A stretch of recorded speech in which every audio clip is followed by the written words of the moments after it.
Air Max 1. Picture wearing Nike Air for years without ever actually seeing it. That is how it worked before 1987. The cushioning was real. It was just buried, sealed away inside the sole where nobody could look at it. Tinker Hatfield changed that, almost by accident. He was in Paris, standing outside the Centre Pompidou, and noticed the building had its pipes and steel beams running on the outside instead of hidden behind walls. He wondered why a shoe could not work the same way. Back at Nike, people push back hard. A visible air bubble under your heel, exposed to rocks and curbs and whatever else you step on, sounded like something that would just pop. Hatfield disagreed, and the Air Max 1 launched anyway in 1987. You have probably owned a pair without knowing any of this, or seen someone wearing them and assumed they were just another running shoe. Every Air Max released since, including most of the ones on this list, builds on that same idea Hatfield pushed through that year. Air Max Lite, you probably have not heard of this one, and there is a reason for that.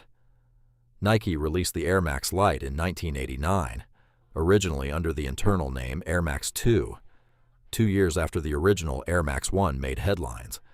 The plan this time was not to do something bigger or bolder.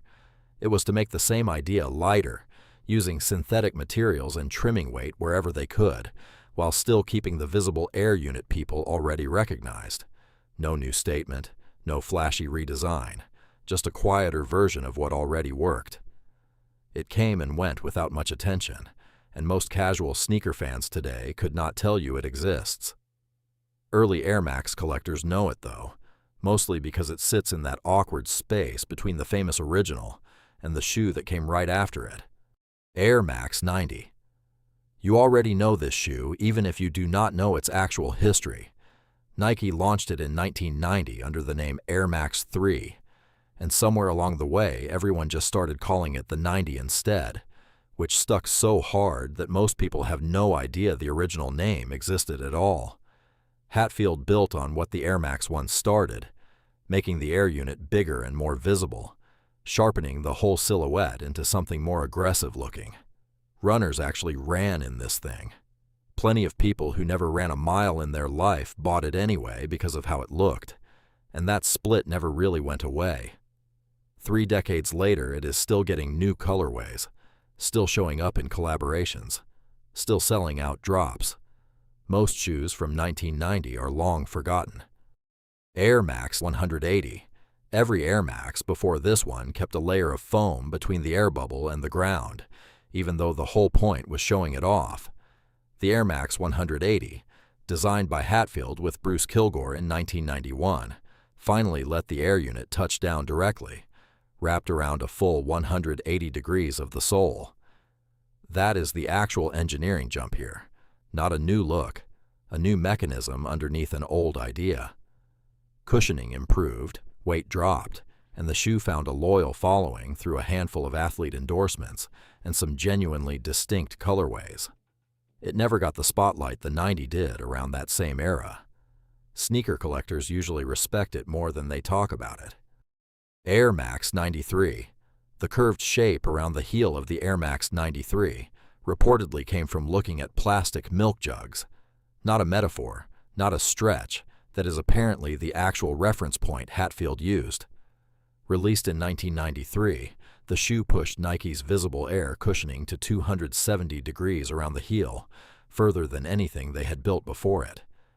The neoprene booty inside, similar to a sock sewn directly into the shoe, made the fit tighter and more secure than earlier Air Max models managed. It did not sell the way the 90 did, and most people walking past one in a store today would not look twice. Some of what it introduced, the booty construction especially, kept showing up in later Air Max releases for years afterward. Air Max 95. Sergio Lozano did not look at other running shoes while designing this one. He looked at the human body. The Air Max 95, released in 1995, has an upper shape to resemble muscle fibers, eyelets positioned to suggest ribs, and an outsole built around the rough idea of a spine. People thought it looked strange when it came out, and depending on who you ask, some still do. Bigger air units sat in both the heel and forefoot for the first time on any Air Max, a real jump in scale from anything before it.